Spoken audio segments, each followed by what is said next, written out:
Vivam! Bem-vindos ao Pergunta Simples, um podcast sobre perguntas, sobre respostas e sobre o que motiva ambas. Perguntas e respostas. Estamos no episódio 96, tempo para falar de maneiras de fazer perguntas e de conseguir respostas. Ouçam, partilhem, comentem. Vamos ao episódio deste vosso Pergunta Simples, um podcast sobre comunicação.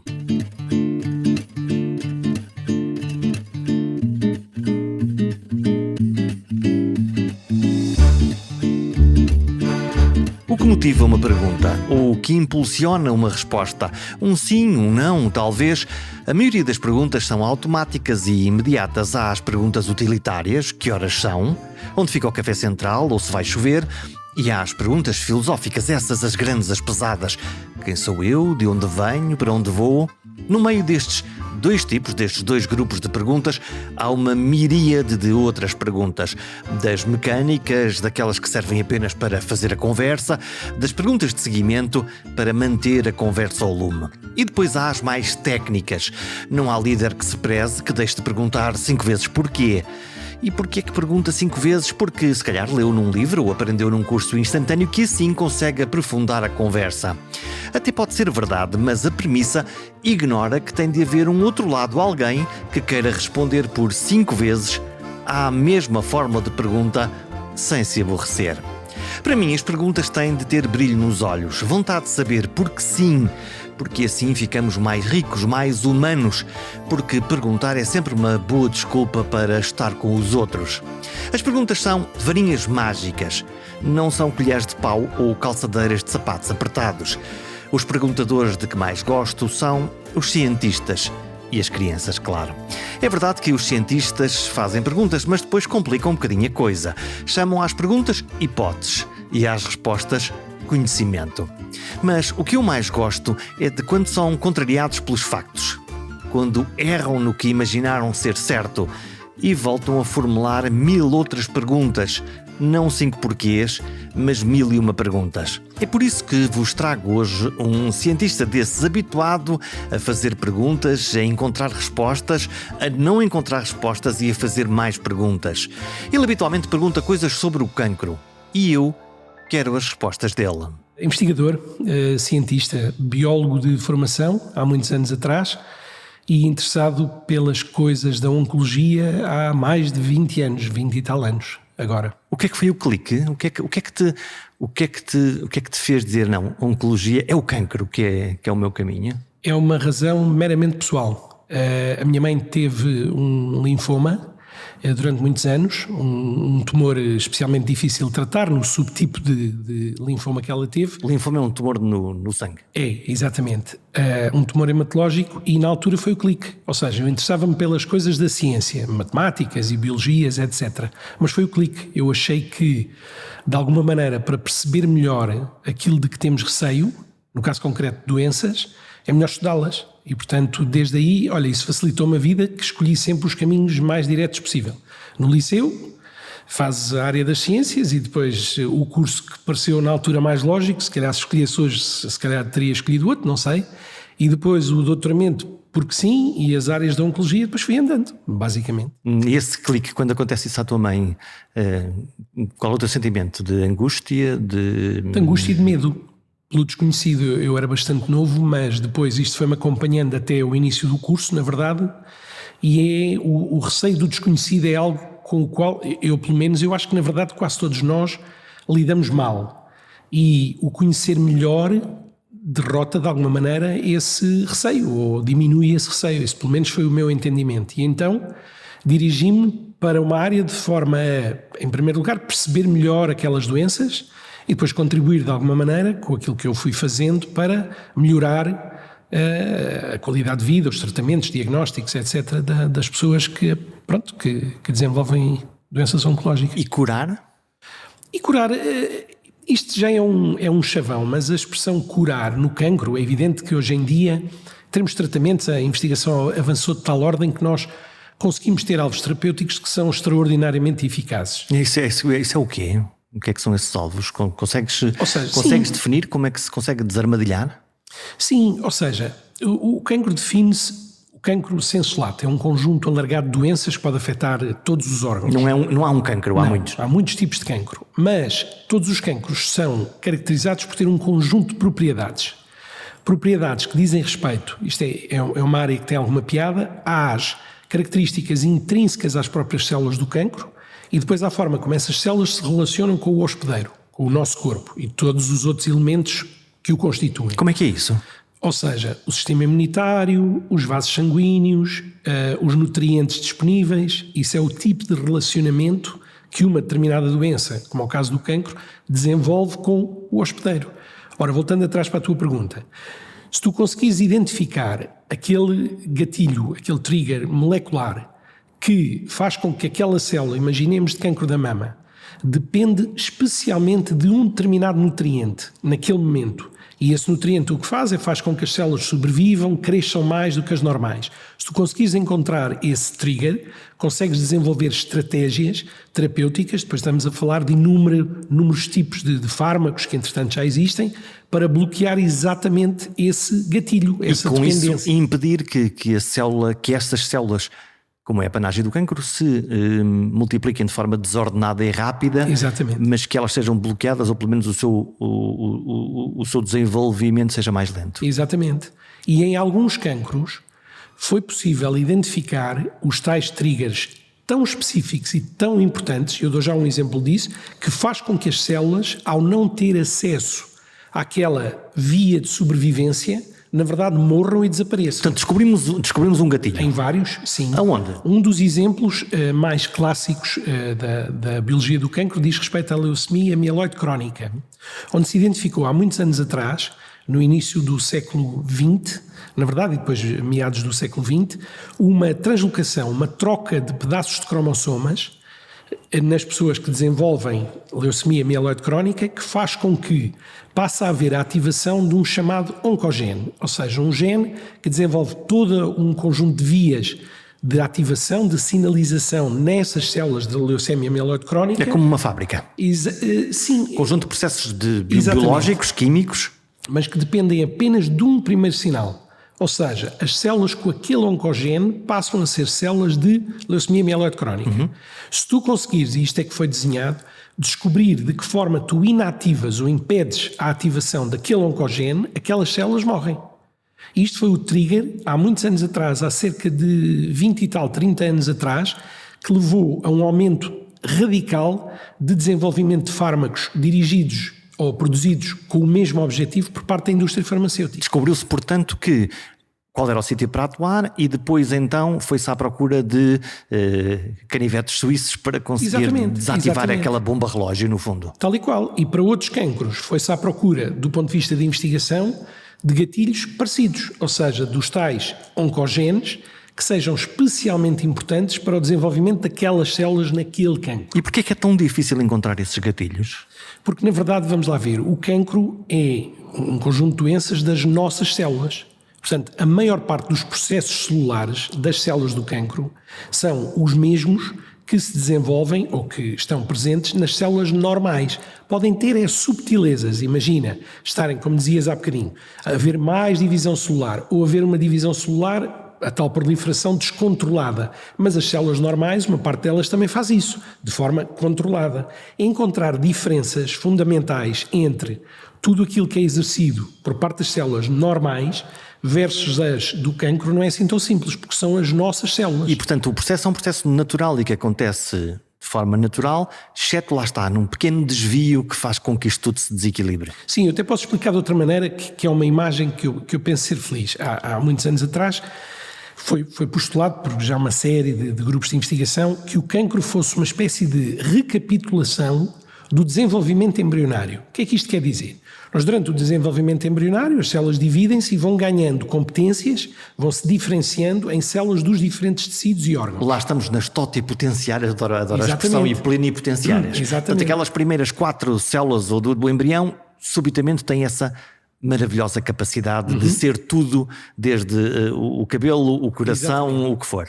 Exatamente. E o que é que faz agora que umas decidam ir para não para é a minha área de coração? expertise, mas hoje em dia já se sabe bastante sobre essa regulação do desenvolvimento embrionário, quer em termos temporais, quer em termos moleculares. Portanto, ou seja, há uma programação e elas depois distribuem-se. Exatamente. E no cancro acontece a mesma coisa. Ora, o que é que acontece no cancro? É como se tu tivesse a formação de, imaginemos, um novo órgão, com as diferenças face ao órgão original, fora de tempo e muitas vezes fora de sítio. Mas as vias originárias, as vias moleculares, não são radicalmente diferentes. Apanham o mesmo comboio, mas depois chegam a um sítio que não tem saída. Exatamente. Sendo que estas células são imortais? Ou É podem difícil ser? dizer isso, ou seja, as células do cancro dividem-se, têm o potencial de se dividir mais do que as células correspondentes normais. Se são imortais, acaba por ser assim um conceito, porque vamos lá ver, o cancro na verdade acaba por ser um processo caótico.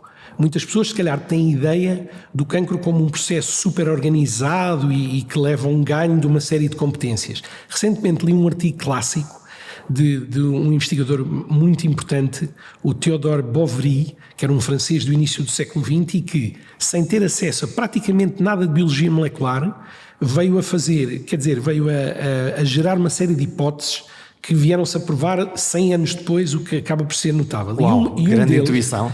E uma delas é que, na verdade, o cancro pode ser entendido como a perda de uma série de funções e não o ganho de uma série de funções. E isto é importante do ponto de vista conceptual, ou seja, as células normais exercem determinadas propriedades. Por exemplo, células da glândula mamária produzem caseína, proteína do leite, quando é necessária, etc. Não é? As células do cancro, em grande parte, perdem essas capacidades e, portanto, acabam por exercer uma série de pseudofunções que não correspondem às células originais. Então, para um biólogo e investigador, isso quase não faz sentido, porque se são entidades biológicas, porquê é que aparecem sem ter sentido para a sua própria vida? Isso é um conceito evolutivo atrevido, eu diria. Ou ignorante neste caso. Não, eu diria o seguinte, eu não estou a dizer que é um erro. Porque na biologia tudo aparentemente tem uma razão de ser, não é? Assim, não compreendemos tudo, mas parece que tudo faz algum sentido na biologia. Eu diria o seguinte... Exceto as baratas, quiçá. Até as baratas. Até as baratas. Eu diria o seguinte, o desenvolvimento ou a aquisição deste tipo de propriedades oncogénicas, se quisermos, por parte das células, acaba por ser a primeira consequência do envelhecimento das nossas células. Portanto, as nossas células vão, à medida que crescemos e envelhecemos, acumulando determinados erros de cada vez que copiam o ADN para as células filhas, cometem pequenos erros, por vezes. Na cópia de uma quantidade absolutamente imensa de informação, é normal ir cometendo esses erros. De cada vez que esses erros incidirem no código genético, nos tais, imaginemos, oncogenes, ou em genes que levem a proteínas que favorecem, por exemplo, aquela tal expansão descontrolada das células, nós estamos a aumentar a probabilidade de desenvolver um cancro. Mas voltando atrás, acaba por ser uma consequência da nossa própria vida, desde que nascemos até eventualmente morrermos, que as células acumulem erros. Portanto, poderíamos entender o cancro como um processo natural e que tem uma probabilidade X consoante a nossa carga genética, o nosso estilo de vida, e que vai ocorrer naturalmente num conjunto alargado de pessoas. Então o que é que faz com que, lá está, num determinado número de pessoas aconteça, quiçá agora com mais frequência, pelo menos aparentemente assim acontece, também estamos a ficar todos sempre mais velhos, isso é a parte boa da notícia. O que é que faz com que umas pessoas ganhem a lotaria do Natal ao contrário e outras aparentemente consigam ir resolvendo essas mazelas das células? Isso leva-me a dois pontos. Os cancros meramente hereditários, ou seja, nós nascermos com um conjunto de características genéticas que favorecem o aparecimento de cancros, são relativamente pouco frequentes. Estamos a falar menos de 10% dos cancros todos que aparecem. E, portanto, os outros 90%, se quiseres, o que é que acontece? Das duas uma, ou pelo estilo de vida, que as pessoas tenham e que sejam expostos a mais poluentes, a mais fatores que aumentem esse tal risco de acumular aqueles defeitos nas células. O tabaco aparece-me logo aqui na minha cabeça. É o óbvio, a exposição à luz ultravioleta, a poluição atmosférica. Hoje em dia discute-se muito a exposição a determinado tipo de nutrientes que favoreçam a inflamação, seja gástrica, seja intestinal. Pronto, esse tipo de comportamentos, se quisermos, também aumenta a probabilidade de virmos a desenvolver cancro. Mas a verdade é que desses 90% de casos de cancro que aparecem, nós ainda continuamos com uma janela dos chamados cancros esporádicos e que ainda não conseguimos atribuir absolutamente uma relação causa e efeito entre, se quiseres, um comportamento e uma maior incidência de cancro. Não sabemos porque é que aconteceu. Não. Tu estavas a falar um bocadinho, e essa é uma das tuas áreas de especialidade, do cancro da mama. Se calhar eu tenho um viés na minha cabeça, mas aparecem sempre notícias de mulheres mais jovens e com cancros da mama mais agressivos. Isso é porque estatisticamente é verdadeiro ou porque nós notamos exatamente mais porque são mulheres muito, muito jovens e com tumores agressivos? Essa é uma excelente pergunta e, de facto, em termos epidemiológicos, isso parece ser o caso. Nós estudamos cancro da mama a vários níveis, mais celulares e moleculares, mas uma das áreas de trabalho que nós temos vindo a incidir a nossa atenção, a dedicar a nossa atenção nos últimos mais de 10 anos, diz respeito às dislipidémias, ou seja, excesso de peso, obesidade, consumo de lípidos ou produção a mais de lípidos e maior risco de cancro da mama e de piores cancros, se quiseres, doenças mais agressivas. Esse é, por um lado, um fator que hoje em dia é aceite. Nós e muitos outros grupos demonstramos que pessoas que tenham dislipidémias, níveis elevados de colesterol, por exemplo, ácidos gordos, têm um maior risco de desenvolver cancro da mama, no caso das mulheres, e de ter tumores mais agressivos. Por outro lado, se nós voltarmos atrás sobre a história da interação das células do cancro com o hospedeiro, talvez bata certo ter a noção de que em pessoas mais novas, onde, à partida, o sistema imunitário é mais competente, se quisermos, o próprio sistema nutricional, ou seja, o estado metabólico das pessoas será o mais ideal se determinadas células conseguirem crescer, desenvolver as tais características oncogénicas e sobreviver ao ambiente que é modulado pelo sistema imunitário e estarem especialmente bem adaptados àquele estado metabólico da pessoa, favoreça... Tem mais capacidade de crescer de uma forma mais agressiva. Penso que sim. Então, mas isso é uma área, isso é uma área de investigação super importante. Porque é que surgem mulheres mais novas, porque é que são tumores mais agressivos e o que é que distingue esses tumores, do ponto de vista genético, se quisermos, dos tumores que surgem, por exemplo, numa mulher já idosa, por exemplo. Isso é uma área de investigação super importante. Então, e o santo sistema imunitário? Que é feito dele? Não era suposto ele estar aqui quase como um drone de vigilância em busca de defeitos de fabrico? Mas a noção que temos é que uma grande parte a expressão é lesões pré-neoplásicas, ou seja, dos pré-cancros, são eliminados pelo sistema imunitário. O nosso sistema imunitário tem capacidade de reconhecer uma grande parte dessas células e eliminá-las. Por isso é que, na verdade, temos relativamente poucos cancros face aos defeitos, ou melhor, face às transformações celulares que vamos tendo ao longo da nossa vida. Temos mais defeitos e temos apenas uma raridade que evolui para cancros. Sim. E já conseguimos perceber as malvadas células que se conseguem esquivar ao sistema imunitário, como é Sim, que é que elas fazem? Que guarda-chuva é que elas usam? Exatamente. Há múltiplos guarda-chuvas, na verdade. É guarda-chuvas, botas da chuva e gabardines. Ou seja, na verdade as células que se transformam, que se tornam células oncogénicas, não só desaparecem, ou seja, se tornam invisíveis ao sistema imunitário, por um lado, como se adaptam de tal maneira que chegam a utilizar os mesmos fatores, as mesmas vias produzidas pelas células do sistema imunitário em seu benefício.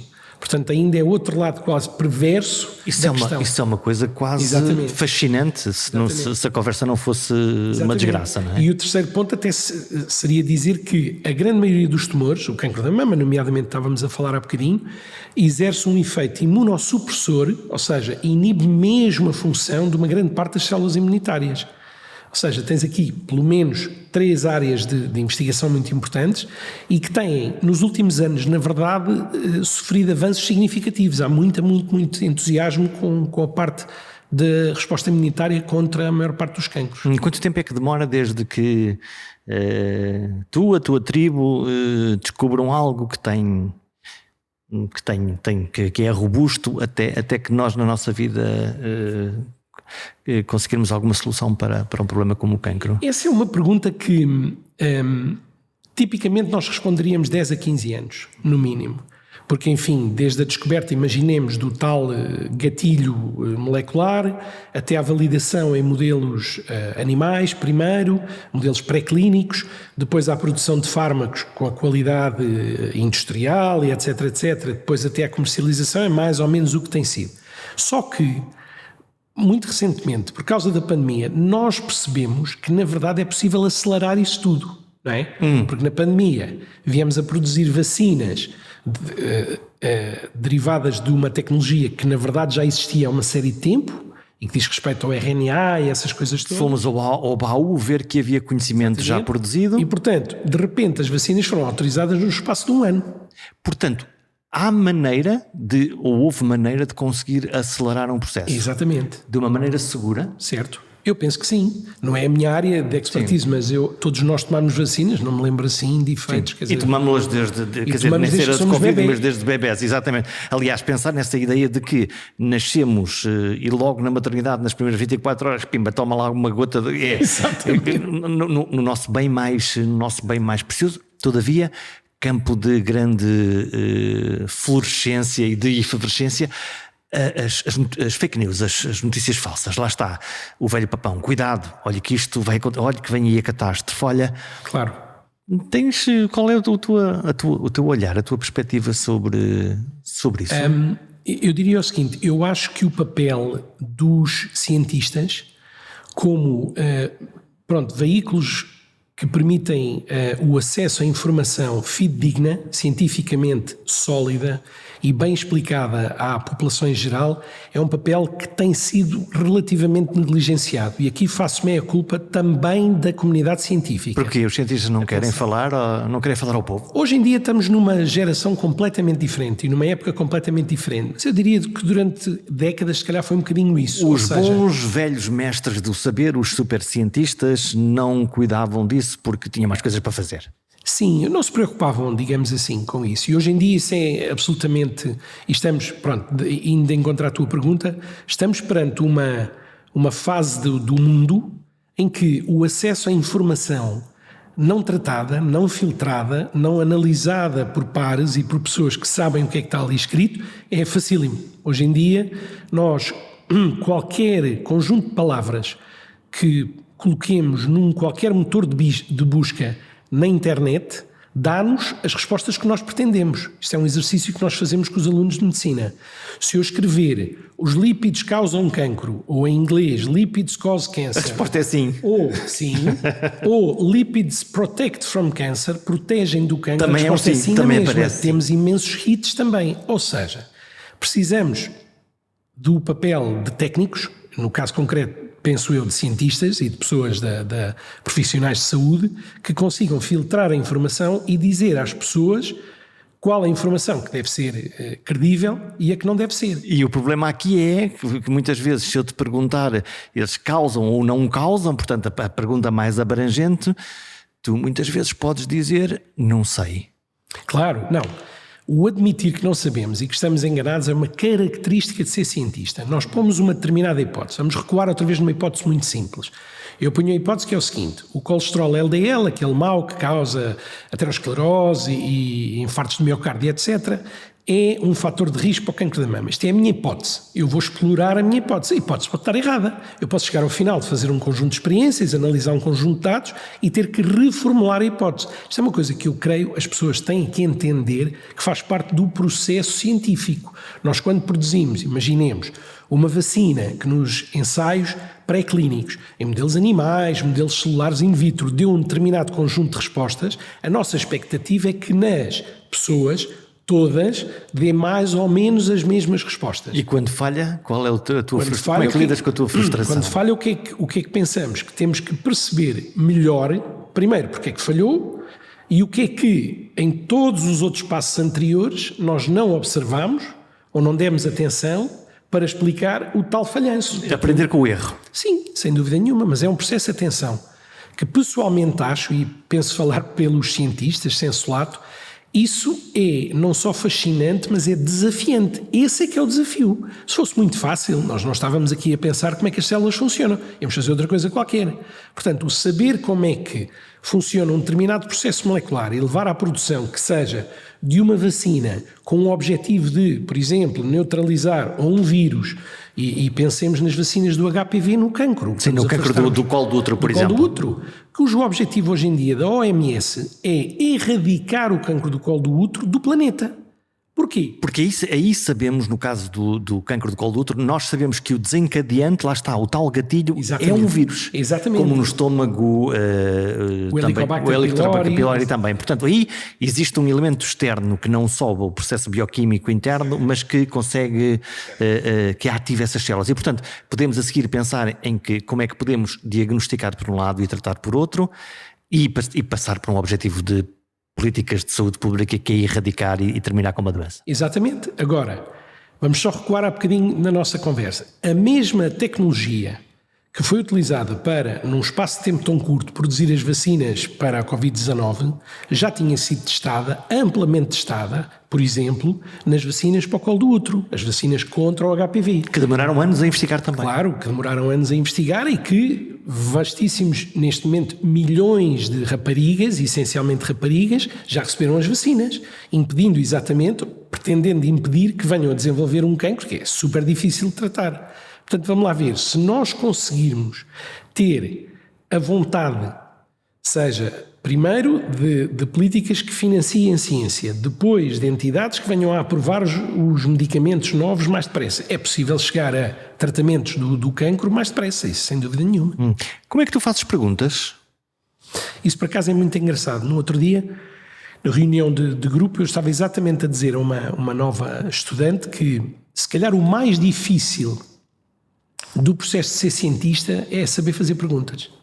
Exatamente o que eu lhe disse. Como é que fazes perguntas? Sim. Como é que usas algum método? Segues a intuição? Intuição, na ciência, creio que desempenha um papel muito pequenino. Sinceramente. É um mito. O eureka. O acaso existe ou não? Houve um determinado período onde, na área da biologia das células tumorais e mais na biologia celular, que é um bocadinho mais a minha praia, houve um determinado período, imaginemos, finais do século XIX, início do século XX, onde ainda havia muito isso, porque como os modelos estavam todos muito desconhecidos e era tudo muito baseado em observações, a biologia molecular não existia, entre aspas, ou seja, não tínhamos metodologias moleculares que te permitissem chegar a conclusões mais sólidas e, portanto, as pessoas especulavam coisas e aí, por vezes, há de facto momentos de eureka, de ideias aparentemente geniais com base em muito pouco. Hoje em dia estamos numa realidade completamente diferente da ciência. Nós temos metodologias muito rigorosas, detalhadas, que permitem observar ao mais ínfimo detalhe, quer os genes, quer o DNA, o RNA, as proteínas, a função das proteínas, das células, etc, etc. Portanto, tens uma lupa muito fina. Muito fina. Ou seja, hoje em dia como é que fazes perguntas? É com base no estudo e na observação detalhada de determinadas características, digamos assim. E depois as perguntas que fazes baseiam-se tipicamente na área de saber que te interessa. Imaginemos que me interessa a mim estudar como é que uma célula de cancro da mama que vai formar uma metástase à distância, este é um projeto que hoje em dia temos no laboratório, só para ilustrar, como é que eu consigo saber que esta célula atravessa a parede dos vasos sanguíneos, entra na circulação sanguínea e vai até, imaginemos, o pulmão, para fazer uma metástase. Este processo que eu te acabei de descrever é, do ponto de vista celular, super complexo, porque temos inúmeros passos. Então, como é que eu faço uma pergunta? Primeira pergunta, ok, então, que células do tumor primário, não é que entram primeiro? Que características é que estas têm? Entram todas? Entram algumas? não é? Então eu posso ir à procura dessas primeiras, posso fazer filmes, posso estudar biologia molecular, posso tirar amostras de sangue, imaginemos... Já agora tenho curiosidade, como é que tu, que instrumentos, que microscópios é que tu usas para espreitar essas pequeníssimas inúmeros, unidades? e esta tecnologia está sempre a ser tão atualizada que não me atrevo a dizer muito mais do que a microscopia confocal, por exemplo, que nos permite já um detalhe muito grande de observação. Mas, por exemplo, é curioso, entre aspas, idoso microscópio eletrónico, que já existe há... Aquele dos laboratórios que a gente Exatamente, vê. volta a haver imenso interesse em utilizar a microscopia eletrónica. Porque agora permite analisar, por exemplo, determinadas interações entre células, imaginemos, ou entre moléculas, portanto já não é a microscopia eletrónica exatamente igual a dezenas de anos atrás, mas a microscopia eletrónica permite-nos ir a tão fino detalhe que quer do ponto de vista da biologia molecular, do ADN, do RNA, etc., quer da interação de células, a tal interação da célula do cancro da mama com a parede do vaso. Se eu vir que a célula, imagina... Isso é observável? Claro. Podemos fazer preparações de tumores, podemos para ver esse momento? Exatamente. Para ser testemunha desse momento biológico? Tal e qual. E depois a tua pergunta poderia ser, cá está, vamos colocar uma pergunta. Então a célula abre um buraco na parede do vaso sanguíneo, ou será que elimina as células da parede do vaso sanguíneo, as células endoteliais? Será que entra entre os espaços entre as células? Tivemos agora 3 hipóteses. E toca a testá-las. Portanto, primeira observação e depois desenho de experiências que impeçam cada uma destas hipóteses, por exemplo, de movimento, que é para chegarmos à conclusão de qual é aquela que parece bater mais certo. Então vamos fazer agora aqui um zoom out, vamos aqui dar um passo assim para trás, que é nós o que conhecemos até dos meios de diagnóstico, a velhinha radiografia, a TAC, a ressonância, a PET. Onde é que este caso? Isto também são instrumentos para tu usares. Onde é que isto entra aqui? Ou não? Ou são demasiado, enfim, miúpes para chegar a esse nível? Não, isso acabam por ser, são técnicas e instrumentos, técnicas muito utilizadas na clínica, porque se generalizou, e bem, a sua utilização. E permite, por exemplo, medir a evolução de uma determinada doença. Sim, só que nós, no laboratório, na verdade, na maior parte dos casos, precisamos de não fazer esse zoom out que o clínico precisa de saber, até para perceber a envolvência do processo clínico em si, precisamos de fazer o zoom in o mais possível. Ainda mais. Gostavas de chegar aonde? Já lá está, estamos na célula, estamos no gene, numa unidade infinitamente pequena. É o estudo do genoma, é agora a genética aplicada aos testes que vão começar a responder a essas perguntas? Estamos a falar de níveis diferentes, até de áreas do saber e de investigação em oncologia. A parte do genoma ou seja, a forma fina como hoje em dia conseguimos ir ao genoma e saber o que é que está transcrito, por exemplo, nas células tumorais, em muito rigor e muito detalhe, permite-nos saber imenso. Permitiu, desde logo, classificar os tumores em subtipos mais rigorosos do ponto de vista molecular. Imagina, há 50 anos atrás o cancro da mama era definido como 2 subtipos e hoje em dia temos cerca de 7. Lá está, que são coisas diferentes. Exatamente. E até descobrir que um cancro que apareceu no estômago afinal é da mama, aquele que apareceu no osso se calhar é de outro sítio qualquer. Sim. Porque classicamente nós definimos o cancro do intestino, o cancro do pulmão, e agora descobrimos que não, que afinal estas unidades bioquímicas têm aqui uns segredos que nós ainda estamos a tentar perceber. A biologia e a genética vai conseguir tipificar e agrupar até cancros mais raros? Claro que sim. Eu gostaria só de dizer o seguinte. Sim, vamos embora. Sim, é a resposta à tua pergunta, mas convém também, eu penso ser uma mensagem importante. O nosso conhecimento do comportamento e da forma como funcionam as células do cancro é cada vez mais detalhado e mais rigoroso. Ou seja, tem-se avançado muito nos últimos 20 anos, muito. Quando o presidente dos Estados Unidos agora, a semana passada, não é para fazer publicidade, mas disse que um dos objetivos dele e da próxima presidência, porque o senhor já não é assim tão novo, seria ou eliminar completamente o cancro ou reduzir imenso a incidência de cancro. Ele não está propriamente a fazer um bluff, nem a dizer uma coisa disparatada. Achas que ele tem informações que lhe permitam dizer ou antecipar que finalmente o cancro se tornará uma doença crónica e manejável? Sim, por duas razões. Primeiro, recuando um bocadinho aquilo que começámos a dizer na nossa conversa, uma parte importante dos cancros resulta, ou a sua maior incidência, resulta de comportamentos das pessoas. E, por exemplo, redução de consumo de tabaco, consumo de álcool, poluição atmosférica, por aí adiante, exposição a HPV... Vai ter um impacto. Vai ter impacto, certamente. Ou seja, vamos reduzir significativamente esses cancros. Os detonadores. Portanto, se atuarmos nos detonadores, vamos reduzir essa parte. E depois, o conhecimento muito detalhado que já temos e que permite, como estávamos a falar há bocado, ter fármacos que são muito específicos para determinadas propriedades dos diferentes cancros, sim, poderá vir a tornar, numa grande parte deles pelo menos, destas doenças, cada vez mais doenças crónicas ou manejáveis. Estamos no admirável mundo novo, lá está, a aceleração dos tempos, as vacinas que aí estão, os tratamentos que tu me dizes, ok, nós agora conseguimos fazer mais rapidamente. Está aí o Big Data, não é? Quer dizer que o bom Big Data, aquele que está todos os dias na nossa vida, que é o GPS do carro, não é? Que ajuda-nos a perceber onde é que está o acidente.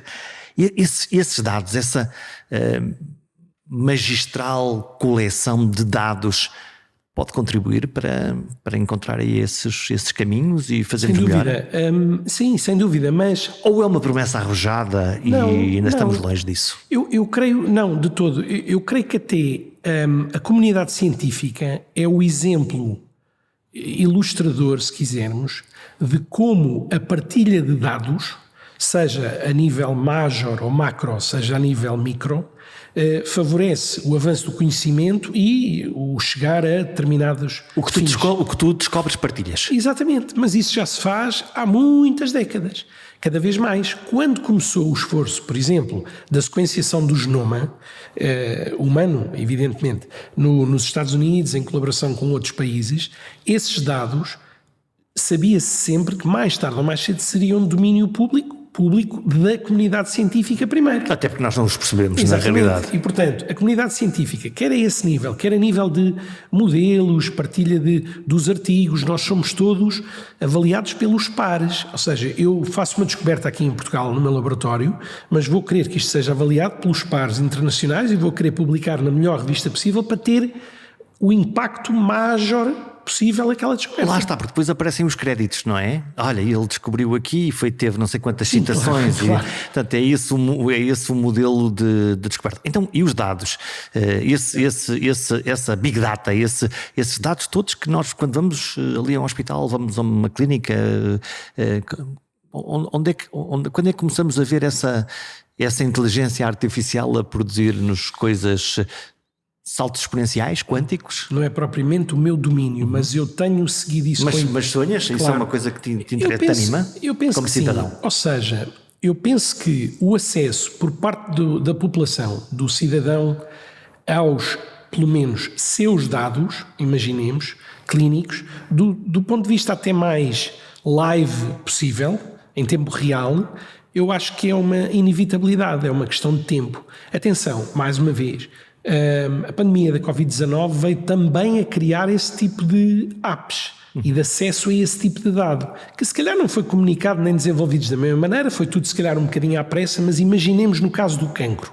Se nós tivermos em tempo real, no telemóvel, acesso a uma app que nos permita saber se um determinado comportamento fez variar um determinado parâmetro mais ou menos na nossa saúde que pode contribuir para o desenvolvimento de uma determinada doença. Olha, veja lá, esteve demasiado tempo aqui nesta rua muito poluente. Muito poluída. Pronto. Estou obviamente a caricaturar, mas no limite imaginemos que temos, junto com isso, o acesso aos dados, até genéticos, porque não? Genómicos, porque não? Imaginemos. Só que aí eu recuo àquilo que disse há bocadinho. O papel dos cientistas e dos profissionais de saúde, necessariamente, mas dos cientistas, na filtragem dos dados que são, na verdade, passíveis de serem interpretados pelo cidadão comum, não técnico, tem que ser muito importante. Precisamos de uma curadoria? De alguma maneira. Não é o limitar acesso aos dados, porque isso evidentemente assusta as pessoas. É conseguir... Olha, lá está a elite a guardar para si a verdade. Não, mas é que muitos dados não são pura e simplesmente entendíveis pela maior parte das pessoas. Ou seja, quando nós fazemos hoje em dia um exame que me dá de uma sequenciação genómica um risco genético de 10% de vir a desenvolver um determinado cancro. Ora, cá está, a Angelina Jolie acabou de entrar neste podcast. A Jolie era uma situação um bocadinho diferente, porque ela tinha um risco elevadíssimo, porque tinha uma mutação hereditária do lado da mãe, a tia tinha cancro, a mãe teve cancro, etc, etc. Portanto, ela tinha um risco... O seu risco era elevadíssimo, sim. Quase 90%. Só que, lá está, nos números normais a diferença entre 10, 12, 15, 18... A mim não me diz nada. Pois não, mas nem diz a ninguém.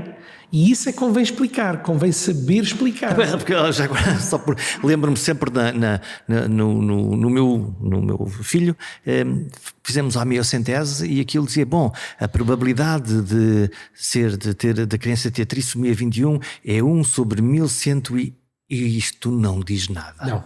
Não diz. Mais uma vez. E não descansa nada, quer dizer, depois é outra parte. Todos tivemos essa experiência. Né?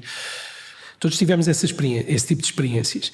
Eu não sou geneticista e, portanto, não estou a propor de que forma é que isso deve ser feito, mas eu creio que isso deve ser repensado. Houver uma régua qualquer, quer dizer, olha, isto até 300 é capaz de ser complicado, agora acima de 1000 esteja lá descansado, não vai acontecer nada disso, não é? Eu creio que o papel dos cientistas aí deve ser ajudar a desenhar uma forma de que isso seja comunicável às pessoas e o tal acesso à Big Data, imagina, ainda é maior, não é apenas um risco genético de uma determinada coisa, e deve ser feito da forma o mais clara possível. Agora, que eu acho que nós estamos a caminhar para isso e que vamos ter acesso aos dados, certamente nossos em primeiro lugar e se calhar um bocadinho mais macro, acho que sim, é inevitável, pelo menos hoje em dia parece. Olha, este podcast é sobre comunicação e pergunto, estão os cientistas a conseguir traduzir essa realidade complexa e infinita das coisas que estão a trabalhar para o público em geral, para percebermos todos o que é que está a acontecer? A nossa awareness, a nossa atenção para esse problema é cada vez maior. Todos. E a nossa cultura, a nossa cultura científica para absorver isso também ou não? Falando do exemplo específico de Portugal, em Portugal, pelo menos até à pandemia, vamos ver agora como é que isto se traduz daqui para a frente, mas eu creio que não terá mudado muito nesse sentido, sempre houve muito boa recepção dos cientistas. Nós somos bem recebidos de uma forma geral. Tem boa imprensa? Sim, penso que sim. Então, mas olha, deixa-me perguntar-te, tu escreves agora regularmente, lemos-te na Visão, tu escreves artigos em particular sobre o cancro. Os teus artigos, até pela própria linguagem e a própria complexidade do tema, se estivessem escritos num jornal tabloide, muito provavelmente muitas das pessoas não compreenderiam alguns conceitos que lá estão. Quer dizer, tanto lá, a questão da linguagem e da dificuldade, por isso estão os cientistas a aproximar-se dessa linguagem natural e disponíveis para sacrificar o rigor absoluto pela comunicação mais aberta? Nesse caso não posso falar por todos, mas a maior parte dos institutos hoje em dia têm, há uns anos esta parte, mas hoje em dia têm unidades de comunicação, em primeiro lugar. Ou seja, essa atenção a comunicar com o público em geral da forma mais clara é neste momento uma realidade. Ou seja, nós somos alertados para essa necessidade. Depois, há evidentemente, vamos lá ver, pessoas com mais jeito, mais vontade e outras com menos jeito, menos vontade. Isso é o que é. Como sempre. Como sempre, em tudo, não é? Não somos todos talhados para fazer a mesma coisa. Agora, que hoje em dia é algo que estamos todos cientes de ser absolutamente essencial, comunicarmos bem a nossa ciência e mais, aquilo que eu disse há bocado, conseguirmos filtrar a ciência que é boa, para o público em geral ter a noção de que aquilo é feito com os, se quisermos, controles de qualidade adequados, versus aquela que é apenas as fake news e que são assim parangonas e que são coisas assim absolutamente excepcionais. Ou seja, estamos alerta para isso, eu creio que sim. Vamos fechar esta conversa. O que é que tu sonhas? Como é que tu te sonhas nos próximos 10 anos conseguir encontrar o quê? Tens isso claro na tua cabeça? O que é que tu gostavas de resolver assim para é estar difícil, pôr assim uma ideia concreta é difícil, não quero parecer vago, mas Enquanto as perguntas que vão surgindo forem desafiantes, sei lá, conto-te muito rapidamente aquilo que estava a dizer há bocadinho, e por isso é que eu me repito, porque depois nós somos de obsessões, não é?